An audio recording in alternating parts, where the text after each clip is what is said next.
अॻूणे वॾे वज़ीर ऐं GDA अॻवान ارباب غلام रहीम चयो आहे त सिंध में PP मुखालफ़नि खे पुलिस हथां इंतकाम जो निशानो बणायो पियो वञे।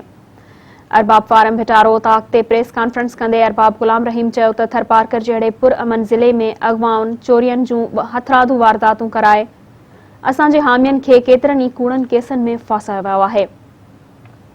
हिन चयो त थर जे वजूद खां वठी एतिरा केस दाख़िल न थिया हुआ जेतिरा 2008 खां PP हामियनि असांजे हामियनि ते दाख़िल कराया आहिनि ऐं थरपारकर जो SSP PP वारनि जो वंगारी ऐं मंशियात फरोशनि जो साथारी आहे। केस फौरन हटायो वञे। ارباب غلام रहीम चयो त इमरान हुकूमत सिंध सूबे जे इतिहादियुनि खे बेयारो मददगार छॾे ॾिनो आहे।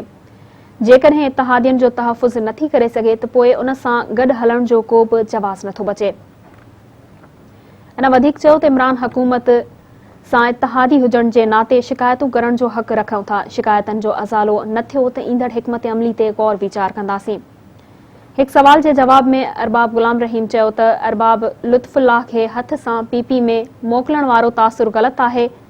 PP हिकु माफ़िया आहे, असां उन जो हिसो नथा थी सघूं।